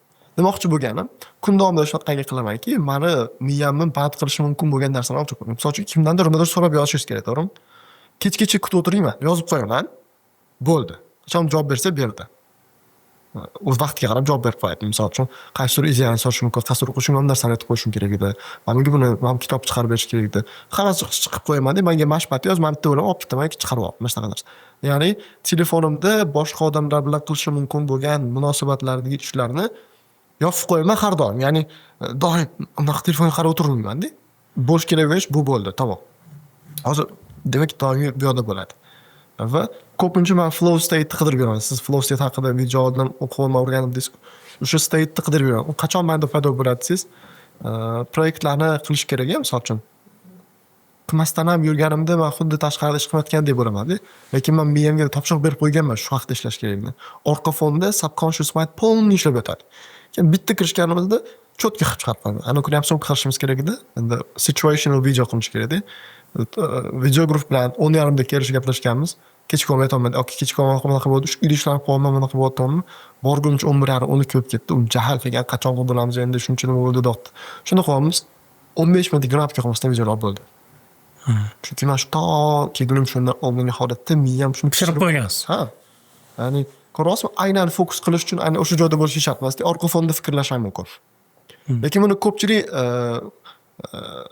bilmasligi mumkin va bu tabiiy, bu vaqt o'tishi bilan keladi. Muhimi shu treyning qilib borish kerak. Ayniqsa bu deadline effect deydi. Deadline'ga yaqin qolganda miyangiz boshqa ishlab ketadi. Aslida o'sha yerda ishlash boshlamaydi, shu paytgacha ishlab kelayotgan bo'ladi. Hozir o'sha yerga yaqin yoqamiz startdi deb o'ylaysizda. Shuning uchun fake deadline'lar qo'yish odam bilish kerak o'zining hayotida. Shunaqa. O'zi savolingizga to'g'ri javob berdimmi? Adashmadimmi?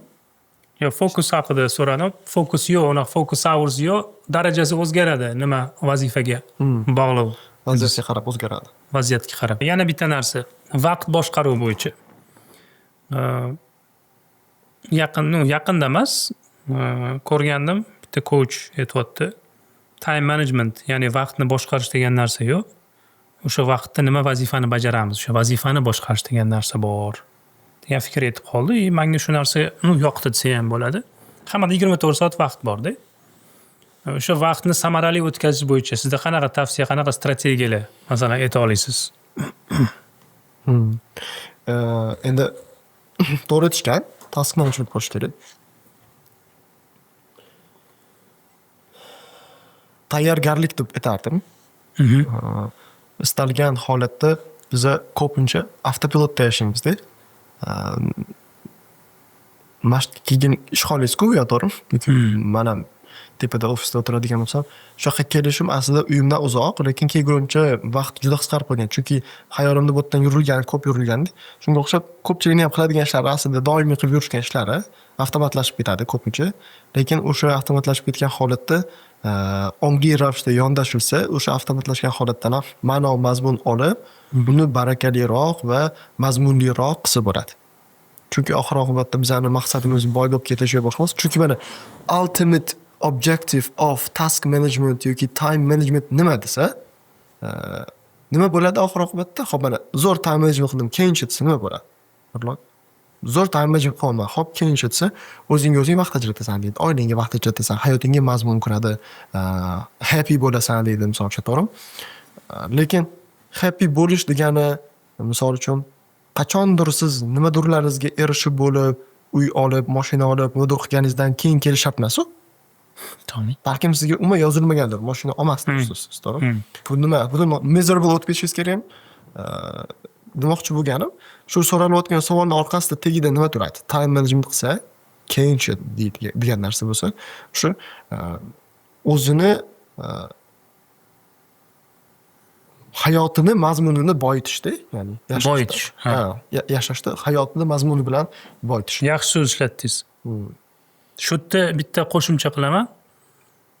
Ustozimiz borlar, matematika bo'yicha PhD'lar. Ana shu vaqt haqida gapirganimizda bitta qiziq gap aytganlar, o'sha payt tushunmaganman.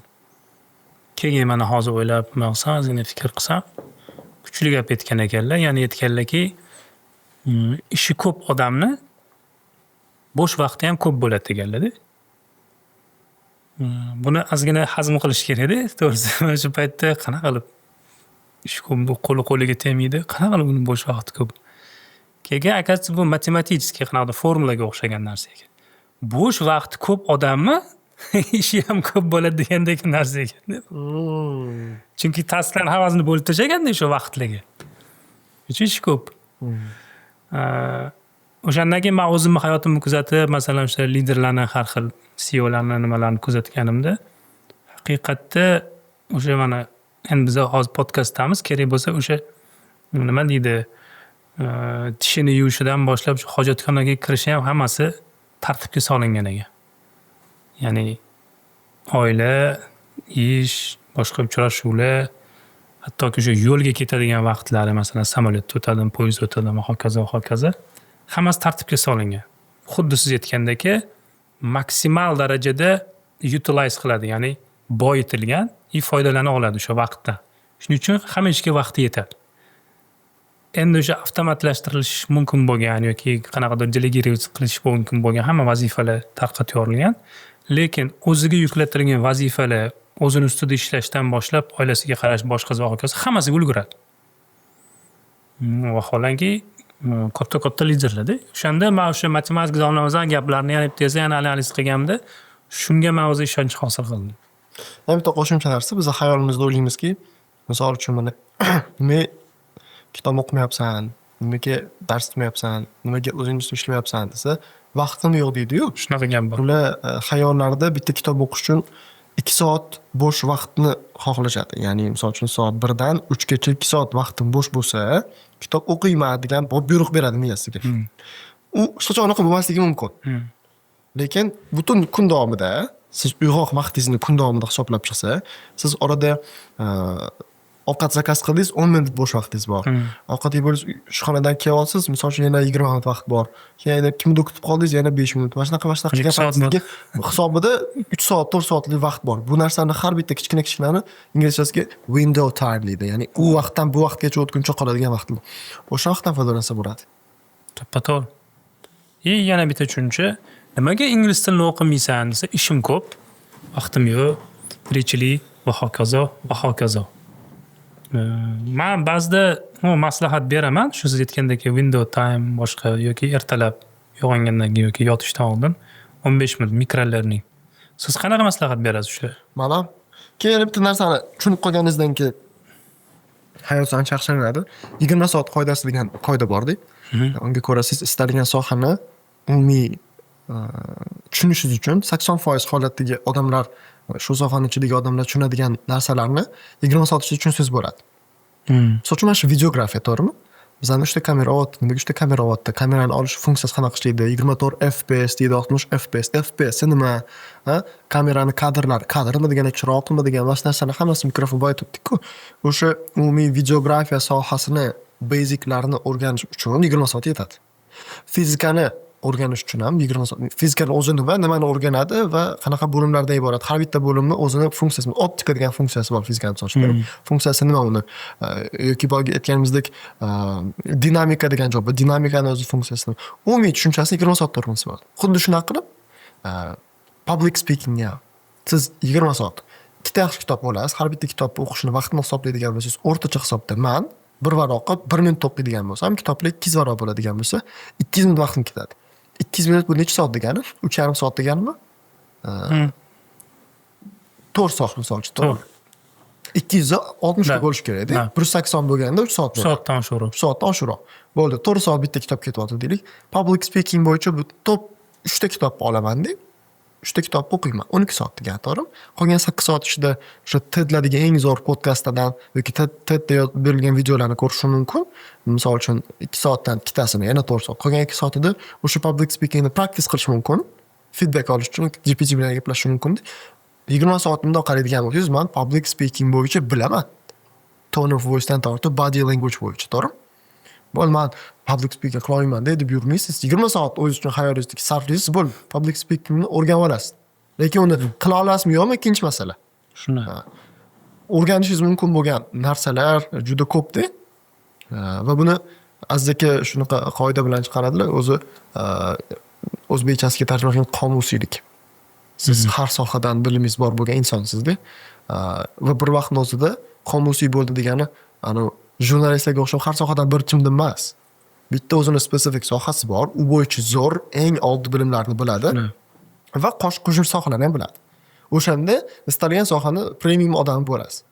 Premium buxgalter bo'lish mumkin. Premium buxgalter inglizini biladi, rus tilini biladi, tillardan tashqari u gapira olishni biladi, kameraga gapira oladi, fikrni o'tkaza oladi, fizikani ham biladi, boshqasini ham biladi, umumiy hammasini biladi. U odam bilan gaplashish qiziqarli odam. U o'zini hayotini bitta joyga siqib bog'lab olmagan yoki shifokor misol, to'g'rimi?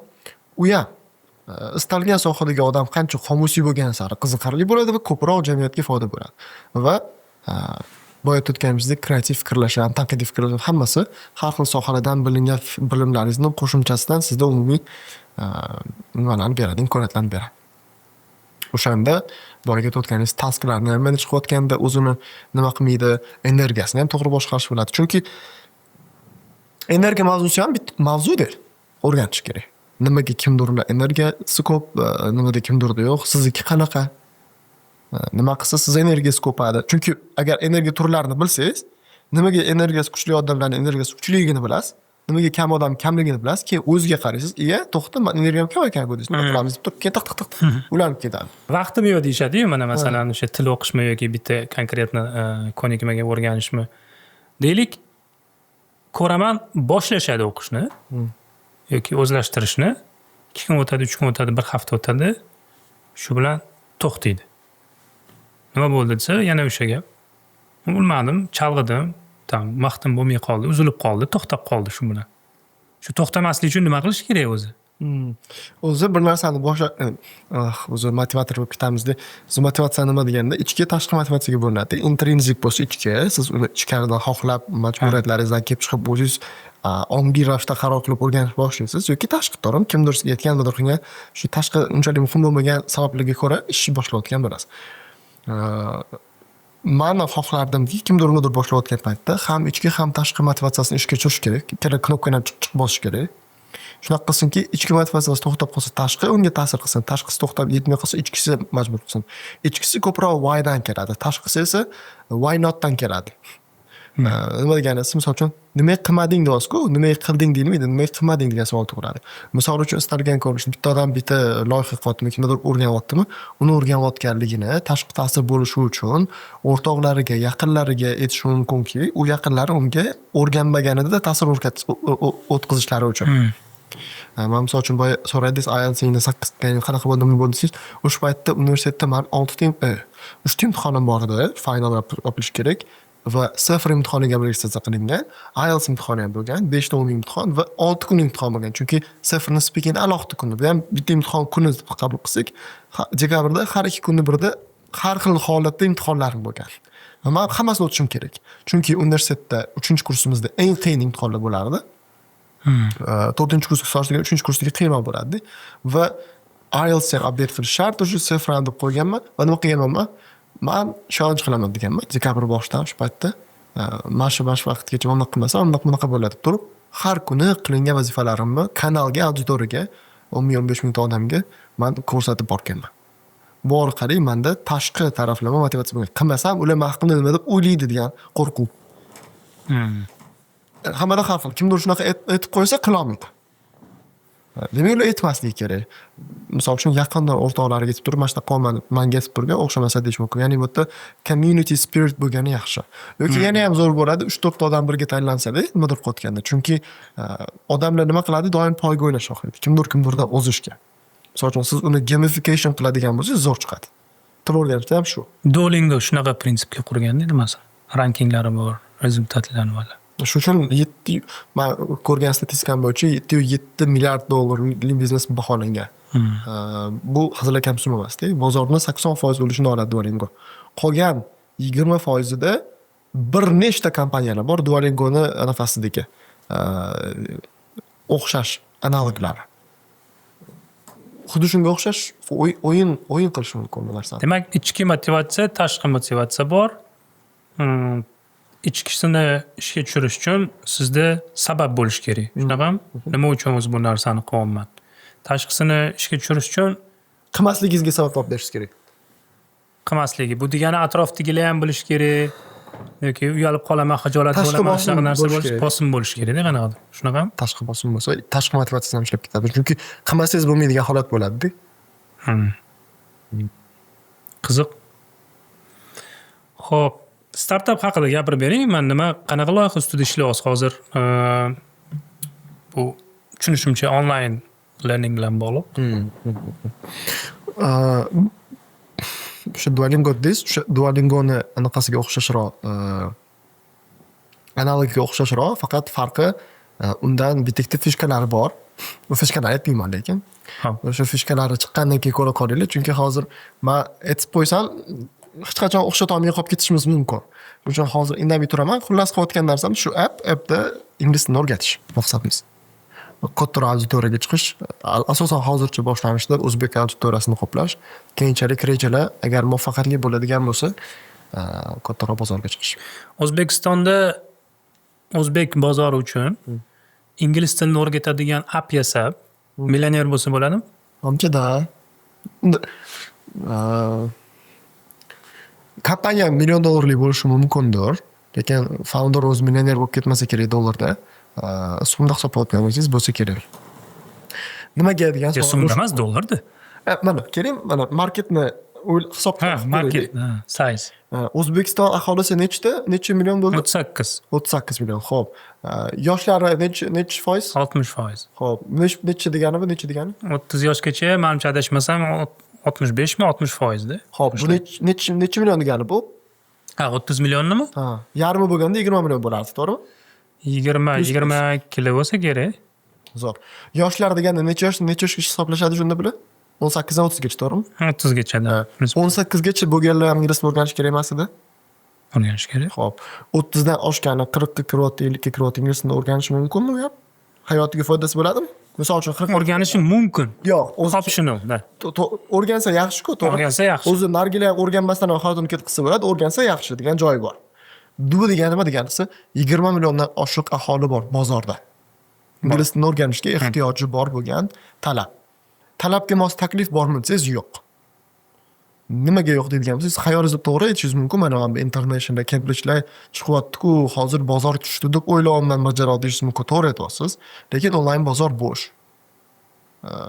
Chunki juda ko'pchilik hali ingliz tilini o'rganish kerakligini bilmayapti, bilsa ham qilmayapti. Bizning maqsad ingliz tilini o'rganishim kerak deb yurganlarni o'rgatish. Men ingliz tilini o'rganayotganlarni talashib tortish emas. Sen Cambridge'da qolsa internationalga kelmas. Hali ko'chib yurib hech qayerga bormayapti. Uni olish bizning vazifamiz. Shunda bozor kattaroq ko'rinadi sizga. Agar siz mana bu yerda bor bo'lgan odamlarni bir-biri bilan talashib tortishib yuraveradigan bo'lsangiz, bu internationalda 20 mingta odam o'qiydi. Tushunishingiz uchun hozir hamma filiallarda. Cambridge'da 10 mingta yoki 15 mingta o'quvchi. 2025-yilning sentyabrдagi statistikasi. Hisoblay nechta bor? 30 mingta bordimi? Hop, Everest bordir katta offlaynlarda. To'g'rimi? Ularda ham 15-20 mingta o'qiydi. Hammasi hisoblab chiqsangiz, 100 mingta chiqyapti misol uchun. Qolgancha 20 milliondan qolgan 19 million nima qoldi? Viloyatlar deylarcha. Tushunasizmi? Bozor kattaligini. Endi siz uni appni narxi-yu, uni qanaqa ko'rinishda sotib olishlari, boshqa matematikasini shunga qarab chiqaryapsiz bo'ladi. Va buni hukumatni o'zi ham qo'llab-quvvatlayapti. Ya'ni agar siz bankir bo'lsangiz, ingliz tilini biladigan bo'lsangiz, qo'shimcha sizga beriladigan summalar bor. Siz ustoz bo'lsangiz, hattoki PhD qilyapsiz biologiya bo'yicha va sizda B2 sertifikatni bo'lishi majbur. O'sha ingliz tilidan bilishingiz. Nimaga deganda, san qilayotgan o'sha PhD holatidagi dissertatsiyang xalqaro standartlarga mos bo'lsin, o'zingcha qatladagi resurslardan foydalanmagin degan narsa. Bu degani o'z-o'zidan aylanib inglizchaga taqalib qoladi odam hayot. Agar bilmasa qiynalib yuraveradi. Chunki imkoniyatlar eshigi ko'pda, ingliz tilini bilsa, kalit u. Shu kalitga ega chiqish uchun hammada ehtiyoj va talab bor. Taklifni chiroyli qilib beradigan bo'lsangiz, oshingiz olcha. O'sha aytganingizdek, bu narsa kerakligini hali o'zi bilmaydi. O'sha narsani tushuntirish kerak ekanda. Mana Ahad aka zo'r analogiya qilganlar, shunga o'xshashroq. Mani vazifam dedi, bitta boshqa zalga chiqayotgan odamni mani zalimga kel deyishmas dedi. Mani vazifam bitta semirib uyda yotgan odamni zalga olib chiqish deydilar. Shunaqa. Shunaqa. Jobs ham menimcha gapi bor edi. Mani vazifam Mac yoki iPodni tiqishtirish emas. O'sha Mac yoki iPodni olmasa qanaqa muammolari bo'lishi mumkinligini tushuntirish degan qanaqadir shunaqa gapi bor edi. Parafrazировать qildim. Hozir o'zi ko'pchilik ham o'zi bilib qolyapti Nurullo aka. Mana men kecha bitta o'quvchim bilan gaplashdim. U o'quvchimni sizga tipajni tushuntiradigan bo'lsam, psixologik portret, o'zimni ijtimoiy o'zimni portret qanaqa desangiz, universitetni bitirgan, ishlayotgan, moliyaviy darajada erkin, intellektual salohiyati yuqori darajada, lekin ingliz tilini o'rganishi demak jiddiy olmayapti. Ko'ryapsiz? U ahmoq emas. Uni resurslari ham bor. Uni ingliz tilini o'rgansa hayoti o'z yaxshi tomonga o'zgarishini biladi. To'g'ridan-to'g'ri daromadiga ta'sir qilishini ham biladi, lekin o'rganmayapti. Sababi dangasaman deb o'ziga o'zi ishontiradi. Dangasa emas aslida u, shunchaki ish qilmayapti. Sabab topa olmayapti, hali ham. Shuni biz sababini berishimiz kerak xo'shimiz. Qarang Mirjalol, deylik, hozir sizni yurist yoki o'qituvchilikdan investorlik kreslosiga o'tkazamiz-da. Faraz qiling, bir 5 yil o'tdi-da orada. Plus minus 10 million dollaringiz bor. Necha foizini portfolyoga yoki investitsiyalarga bo'lib turib, qaysi sohalarga tiqqan bo'lardingiz? O'zi bilsangiz, 3 ta ko'rinishdagi holatdagi bizneslar inson uchun foydali bo'ladi, ya'ni ko'proq gullaydi. Bu investitsiyaga ketaman, relationship, bu munosabatlar, oilaviy munosabatlar, o'sha sevgi, insonning o'sha munosabatlari. Shuning uchun ham psixologlar hozir ko'payib ketib, 100 minglab auditoriyalar ketmonishyapti. Chunki bu inson qaysidir statusga yetgandan keyin shu narsalarni xohlab qoladi. Bu munosabatlar bilan bog'liq biznes misol uchun. Keyingisi wealth. Wealth degani boylikni oshiradigan. Misol uchun bizning ingliz tilimizni o'rgansa, relationshipga aloqasi yo'q, lekin wealthga aloqasi bor. To'g'ridan-to'g'ri daromadga ta'sir qiladi, to'g'rimi? Instrument. Va yana shunga o'xshash bir nechta sohalar bo'ladi, wealthga ta'sir qiladi. Hozir 3 ta umumiy aytolmay, ichkariga kirishimiz mumkin. Bu katta 3 ta market bo'lsa, uchinchisi fitness. Sog'liq bilan doir. E'tibor beradigan bo'lsangiz, katta milliard aylantiradigan dunyodagi katta kompaniyalarning to'plarini ko'rsangiz, farmatsevtika kompaniyalari katta o'rinda turadi. Bu o'sha dori-darmon bilan patladingiz sizni, vitaminlar bular har doim katta biznes hisoblanadi. Endi 10 million dollari bor bo'lgan odam shuni shu sohani qaysidir holatlarda bo'lishi mumkin. Chunki startaplarni tikayotgan paytda qaysi bir uchib ketishini bilmaysizda. Shuning uchun birdaniga hammasi emas, umumiy ko'rinishda bo'lingan holatda ishlanish kerak. Lekin bu birdaniga misol uchun bugun o'tirib qani, san o'sha relationship bo'yicha biznesmisan, senga men pul tikaman, san kelib senga deyilmaydi-da. Birinchisini ozgina yurg'izib olib, keyingisi ko'rinishda qilinsa kerak deb o'ylayman. Men hali o'sha investor etapidagi odam emasman. Investor bo'ladigan bo'lsak ham, biz imanga pul tikib qo'yganmiz, misol uchun ozgina pul kelib turadi. U bosh xotiringiz o'zlari qiladigan joyda, kech telefon qilib bizga chiqarib bersa bo'ldi. Pulni qaytarib bo'ldi deymiz. Lekin o'zini pulingizdan kapital kiritish u boshqa masala-da. Hozir aytayotgan 10 millioningiz. O'ylaymanki, maslahat ko'rinishda bo'lsa kerak. Lekin yana bitta bu yerda paradoks bor. 10 million dollarni nima qilishi 10 million dollar odam aytgani bilan o'xshamaydi. Unga berib qo'ysa o'shanda o'xshashi mumkin. Va yana bitta xulosam bor shu yerda. 10 million dollar puli bor odamni 100 million dollarlik ideyasi bor. Lekin doim unga kapital kerak. 1 million dollar puli bor odamni 10 million dollarlik ideyasi bor. Qilolmaydi, shu pul yetmaydi uni. aylantirib keladi, chiqadi, lekin yetkazolmay turadi. 10 million dollar, 100 million dollarlik ideyasi bor deb o'ylayman. Ular hali qilish uchun doim yechishga harakat qiladi. Puli yo'q odamni 10 ming dollarlik ideyasi. Yoki qarzi bor, qarzini to'lash kerak odam. Tushunasizmi? Mana shunaqa narsa. Xo'p. Siz necha yoshingizda pensiyaga chiqmoqchisiz? Men zo'r bo'lardi. Mana shu O'ylaganmisiz? yetib qo'ysak, o'yladim, aytdim-ku, ananda o'yladim deb. Men xayolimda Xudo xohlasa duo qilib tursanglar, 25 yoshimda pensiyaga chiqsam zo'r bo'lardi. Nechta pul kerak 25 yoshda pensiyaga chiqish uchun? Hozirgi o'zimcha hisob-kitobim bo'yicha $1 million kapital bo'lsa va passiv daromad o'sha paytga borganda menimcha Yiliga ayting, millionmi? yiliga men qarang, o'zi statistika bo'yicha Nurullo aka, yiliga siz agar $34,000 dan $34,000 topadigan bo'lsangiz, O'zbekistonda? butun dunyoda Aha. 99% odam yiliga 34,000 dan kam topadi.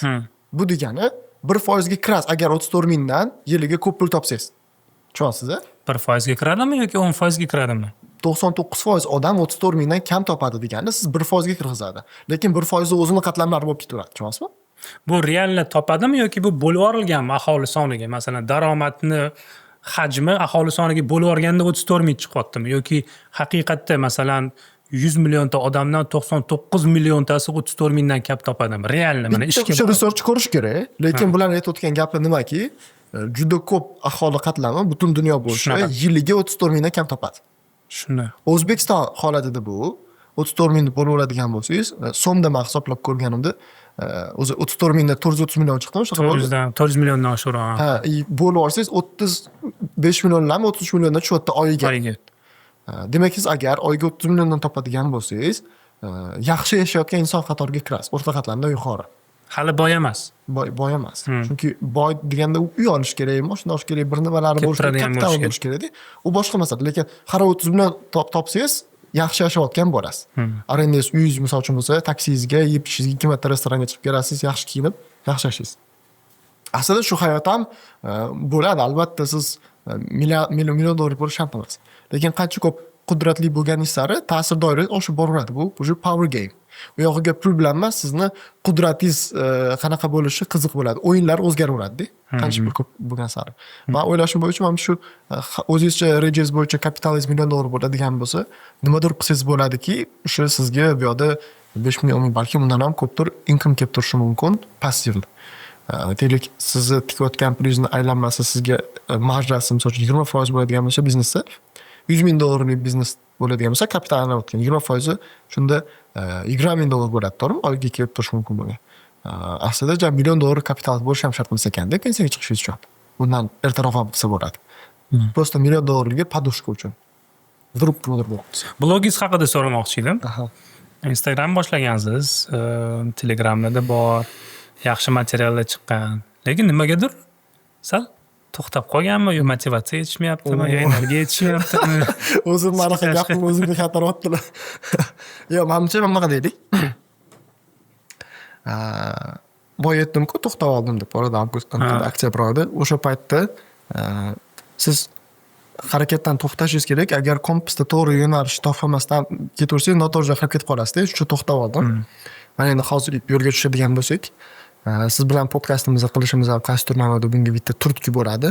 Chunki botdan kesib restda qo'shishimiz mumkin bo'ladi. Buni o'zi Telegram auditoriyamizga foydali bo'ladi. YouTube'da collab qilsa bo'ladi, menimcha ko'rish kerak, qilish mumkin. Ya'ni qaytib oldik, xudo xolisa. Rejalar bor. Hozir birinchi grant qaytish YouTube'ga bo'ladi. O'zim solo video chiqarishni o'ylayotgandim. Mana shu bugungi siz bilan gaplashgan suhbatlarni birlashtirgan holatda maksimum 20 minutlar atrofida dokumentariga o'xshatibroq, science relatedroq bo'lgan solo podkast deyilmaydi, video chiqarishni reja qildim, xudo xolisa. Monologga o'xshaydi. Ha. Endi u yoqda fikrlar jamlanmasi eng yondashgan holatda qilinadi. Hamma uchun foydali bo'ladigan. Nazib qaytamiz, ya'ni to'xtab qolmadik, orada shunchaki pauza oldik. Men podpiska qilib qo'yganman, lekin Rahmat. Har bitta podpischiklar biz uchun qadrli. kuzatamiz. Risk oshiradigan anaqalar ham bor, bilasizmi Nurullo aka? Har xil riskovni ishlarni qilib ko'rishingiz kerak. Bittasi mototsiklda o'tish misol uchun. U endi qanaqa U jinnilik lekin. adrenalinga o'xshagan nimalar? Orqada sakraganmisiz? Bungee jumpingda? Yo'q, menga o'sha mana o'tgan yili men borganda даже lejada uchish taklif qilishdi, men o'shani ham olmadim. U ham qanaqadir minimal risk bor, to'g'ri. Qayrib olish mumkin, yiqilib tushish mumkin. Даже o'shanga ham yo'q dedim. Endi Sakrash-makrashlar o'sha gapirmayman. Endi sizni yoshingiz ham bu yerda rolda. Oila, siz qanchalik o'zini jamiyatda kerakliligingiz bor. Sizga Yo'q, jamiyatga kerak emas, o'zimga kerakligim birinchi. yo'q, baribir ham social status. Status demasdimu, mana bunaqa narsa. Har doim menda risk reward bor. Hop sakradim, hop uchdim. Keyinchi degan narsa. Nima bo'ladi? Prosta CV'imga yozib qo'yamanmi yoki reel olib kimgadir maqtanamanmi? Tez olayotgan anaqam, manfaatim olayotgan riskimga arzimaydi-da. Hayotingizda raqamlarda o'lchamoqchisiz-ku. Lekin raqamlarda o'lchanmaydi bu. Bu chunki experience-ku. Siz hayotingizga mundoq qarab turib, oxirgi 10 yillik tahlilni qilganingizda, esingizga tushadigan narsalar o'rtoqlaringiz bilan qilgan qaysidir sayohatlaringizdir yoki o'zingiz qanaqadir o'zingiz bilmagan, ya'ni oldin qilib ko'rmagan qilgan experience-laringiz esga keladi xolos. Ishxonaga kelib ketganingiz shundoq summary bo'lib ketadi-da, ishxona degan joy bo'ladi, batın bo'ldi. Uni eslab ishxonada nimadir bo'lgani, nimadirlar qilib o'rmaysiz. Oxir oqibatda bizda qoladigan narsa bizdagi tajribalar, o'shani experience tajriba, xotiralar, memorylar. O'shani qanchalik u boy bo'ladigan bo'lsa, siz o'zingizni boy yashaganmisiz. Shuning uchun ham sayohat qilish kerak ekan. Chunki Sayohatga qo'shilaman. Sayohat qilganingizda har xil experiencelar bo'lib ko'radi. Misol uchun pulsiz qolib ketasiz yoki boshqa poyezdga chiqib qolasiz, u poyezd boshqa harab ketadi, uni bileti yo'q. Misol uchun birpasdagi biletchi keladi, sizni bo'yron churib qo'yishi mumkin. Churgan paytda hali sim kartangizni almashtirmagan bo'lsa, internet yo'q bo'lishi mumkin. Qanaqadir dalaga churib qo'ydi, dalada mahalliy aholi tilini bilmasligingiz mumkin. Ular bilan gaplashib qaytib olishingiz kerak. Pul olaman desangiz kartada, kartani pul yechaman desangiz bankomat yo'q. Lekin bu yoshligingiz bilan ham bog'liq-da. Mana vaqt o'tadi, 30, 40, 50 bo'lasiz, uje o'zgaradi. Shuning uchun siz uni shakllantirib olishingiz kerak. Risk resistance degan narsa bor. Riskni o'lchab ko'rish bo'lsa, siz unga resistentligingizni ham oshirishingiz mumkin-da. Yo'q, men nima desa bo'ladi? Resistensli kerak bo'lsa bor, lekin what's next? Hop, qildim. Birinchidan kayfini tushunmayman men uni. Masalan, kerak bo'lsa sakrashni ham, mototsiklda uchishni nimasini ham, hop, qildim ham deylik, o'sha lejada ham uchdik deylik. Men даже yana qo'shib berishim ham mumkin. Men bolalarim manaqaga katokka boraman, uchadi, men uchmayman. Birinchidan o'sha gap, birinchidan kayfini tushunmayman, ikkinchidan yiqilib tushsam, tizzam qayrib olsam kerak emasman. Men undan ko'ra maza qilib tennis o'ynayman, planiyaga boraman, zalga boraman. Bo'ldi, sizniki tennisdan ekanda unda. Ha, demoqchiman. Siz aytgandagi eslaydigan narsalar bor. Nima uchun vertolyotdan sakrashni shart emas? Yo'q, bu lekin sizni vertolyotdan sakramaslikka to'sish shart emas-da. Men o'ylaymanki, siz uni sakrab ko'rganingizda ketiladi. Sizga savol, qachon sakraysiz o'zingiz? Vertolyotdanmi? Ha. Men bilasizmi, yozib qo'ygan shu joyini? Vertolyot emas. Men hozir videosini tashlaganimdan bitta tanishimga anaqa bor. Parashyut bor. Parashyut-da? Samolyot, vertolyot. Hozir masiga aytaman. Anaqa bor-ku. Nima? Balon bor-ku, anu. Ha. Balon. Xo'p. Instagram reels bor, o'shani bitta top montajda qo'yib yuborasizlar, men shuni top beraman. Balon tepaga chiqib qoldi, mana bu shar bo'lsa, havo shari, mana bu o'zi odamlar o'tiradigan joy, to'g'rimi? U havo shari ustida. Tushunasiz, boshidan havo shari ustiga chiqib qolgan, havo shari tepaga chiqib qoldi. Keyin o'sha yerdan yugurib turib, bitta sakrab turib sakraydi. Mana shunisi menga qiziqroq. Vertolyotdan biroz sakragandan ko'ra. Bu undan ham qo'rqinchliroq, chunki siz balonni tepaga chiqib olguningizgacha bo'lgan qo'rqish bor, keyin o'tdan sakrash qo'rqishi bor. Double. Vertolyotda chiqib olganingizda qo'rqmaysiz, faqat tushishni o'ylab turasiz. Sakrashdan oldin ular qanaqadir tekshiruvlar o'tkazadimi? Yuragini tutsa boshqani. 1 yillik treningdan o'tishadi. Siz o'sha o'sha nima deylardi, boyga aytayotgan parashyutdan sakrashingiz uchun ruxsatnoma olasiz. Chunki hamma narsa qilinadi. Oddiy bungee jumpingga bizani shartnomalar qilgan. Men o'lib qolsam nima bo'lmaydi dedim. Jizzaxda Zominda sakragan, O'zbekistonning eng katta o'sha 95 metr. Sakrayotgan jarayoningizda ham bu. Mashdan sakrashgacha bo'lgan holatda duxingiz o'ynaydi. Sakraganingizda ham har bir mazasi qochib turadi. Qachon qo'yib yuboradi, salam maza qilasiz. Bo'ladi desa, bittani o'rgimda tiq orqaga qaytgan paytda bo'ldi deysiz. Oxiri mashda ekan u deysiz. Chuqurlik qanchalik? Chunki anu ishlamay bo'lib o'lib ketmadim. Bitdim doq qilib, keyin qaytib o'rgandan keyin bo'ldi, shuni qo'yib yuborasiz. Odatda hamma ovoz chiqaradi, sakrayotgan paytda deb turib. Manda o'sha qo'rquvga nisbatan nima freeze bo'lar ekan, nima chiqadi? Muzlaganman. shu bitta boshini qilib keyin tatganda sekin u ko'prik bor bilsangiz shu zamonda qimirlab turadigan ko'prik bor. O'sha ko'prik oynalar qilib qo'ygan, odamlar o'tib turadi. O'tdan ko'rinadi bungee jump qilgan. Butun ko'prik videoga olib hamma baqir-chaqir deb turadi. O'sha biz sakraganmiz, hech kim sakramagan boshqa 3 kishi bo'lib borganmiz. 4 kishi bo'lib borganmiz, bir kishi sakramagan, katta. Bucket list bormi sizda nimalar qilganmiz? Qilganmizmi yoki qilmoqchimisiz? Qilgan bo'lsangiz, yaxshi, qilmoqchi bo'lsangiz nimalarni hozircha qo'shmoqchisiz? Mani rejam, xudo xohlasa, men hali shu lej uchib ko'rmaganman. O'tgan juda bir anaqa bo'ldi, nimagadir chiqa olmadim. Xullas nimadir bo'lib chiqa olmadim. Va xohlardimki, bu yil professional o'rganishni va maza qilib uchishni va 2026-yilning oxirroqlarida Alp tog'lariga borib uchib ko'rish. Bu yil emas, keyingi yil o'sha Alpga borib dekabrda xudo xohlasa uchib ko'rishni reja qilaman. Keyingi masala, men horse ridingni maza qilib nima qilaman. Buni ham professional o'rganishni va keyinchalik Islom Maxachov fermasi bor-ku, otlari bor, boshqa qilish menga yoqadi. Qo'pol aytganda kayf beradi. Otlarim bo'lsa, o'zim har kuni ucha olsam, choptira olsak, butun bolalar bilan birgalashib. Hozir yuristlikdan ham abstragirat qilamiz. Ingliz tili, til o'qitish, pedagoglikdan ham abstragirat qilamiz-da. Ayta olasizmi, agarda mana shu ikkita soha bo'lmasa, qaysi kasb egasi bo'lardingiz? Yoki tanlardingiz? Chef povur bo'lardim. Bu qayerdan bunaqa ishtiyoq, bunaqa ishtaha, chef povurlik yoshlikda men ovqatni yeyishni yoki ovqatlarni doim nima qilib, yangi ovqatli yeyishni yaxshi ko'radigan odam emasman. Men ko'proq o'sha craftni nima qilishni xohlayman, ya'ni create qilishni, yangi ta'mlarni kashf qilish misol uchun. Bu ilmda ovqat qilish degani bizning hayolimizda doimiy ravishda majburiy qilinish kerak bo'lgan mastava qilish emas-da, hech bo'lmasa buni san'at darajasida qilish. Bu yerda bir nechta mana oshpazlikni tanlayman deganda, nima oshpazlikni tanlaysan? Orqasida savollar kelib chiqadi. Misol uchun boya aytganimdek, yaratuvchanlikka qiziqish bo'lish, yoki o'sha yaratilgan narsani sizga taqdim qilish jarayonida servisga bo'lgan mana ishtiyoqim, uni yeb ko'rganingizdan keyingi sizning kayfiyatingiz. Bularning hammasi yoki o'sha chef povur ishi nima desa, chef povur prosta o'zi ovqat qilishdan ham tashqari butun oshxonani nazoratiga qaraydi. Qarang, bu yerda mana nazoratga bo'lgan nima bor? Ya'ni kuch, power manda bo'lishini xohlayman. Bitta oshpazlarni men bunga qilasan degan narsani ham xohlaydi nafsim. Va shu men xohlayotgan pozitsiyada chef povurlik nimagadir yoqadi menga. Qiziq. Lekin niyat qildik, bir ko'ramiz sizni. Sheflarni shapkasini kiyib albatta. Katta laganga kichkina ovqat qilib nimadir surib, ustiga bitta kropkani qo'yib. Hech bo'lsa $200. Mayli, senga 350 edim. Xo'p, bo'lmasam oxirgi savolimiz pedagogga masalan. Sizni misolingizda sun'iy intellekt masalasi. Umuman pedagogikaga qanaqa risklari bor? Ya'ni ta'sir qilishi mumkin ham o'qituvchi tarafdan ham o'quvchi tarafdan ko'radigan bo'lsak va vaqti kelib o'sha salbiy ta'sir ko'rsatib pedagoglarni yo'qolib ketishiga yoki kamayib ketishiga yoki ishsiz qolib ketishiga ta'sir qilishi mumkinmi?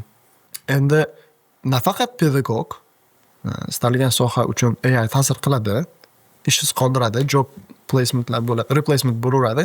Lekin istalgan sanoat inqilobiga o'xshab AI ham yangi inqilob yaratadigan bo'lsa, bu shunchaki boshqa turdagi kasbga ehtiyojni oshiradi. Masalan, hozir endi siz AIni aytaylik qilish mumkin bo'lgan ishlari qaysidir insonlarning ishi olyapti. Misol uchun avtomatik tarzda qilinadigan, misol uchun buxgalterning ishini oladi, to'g'rimi? Buxgalterlarning soni ko'p aslida va u buxgalterning ishini olyapti. Misol uchun sizni o'zini kompaniyangizni auditini o'zi qilib beryapti yoki moliyaviy nimalarni o'zi chiqarib beryapti. Lekin uni qaysidir ma'noda boshqarish mumkin bo'lgan, o'sha doimiy qanaqadir chiqadigan joylarni to'g'irlash kerak bo'lgan boshqa bir kasbga demak nima yaratadi bu? Joy ochib beradi. O'sha bitta shunda men bitta xulosa aytaman, hamma uchun bu foydali bo'lishi mumkin. Flexible bo'lgan odamlar yutadi. Tezroq bilib moslashib olish kerak-da. Undan oldin AI ning imkoniyatlarini bilish kerak va uni chegaralarini bilish kerak. Boyatiz pedagogika insonlarga Inson doim inson omilini xohlaydi va buni butun tarix isbotlaydi. Har zamon va makonda ustoz shogird qoidalariga ko'ra bir inson boshqa bir insonni xohlaydi.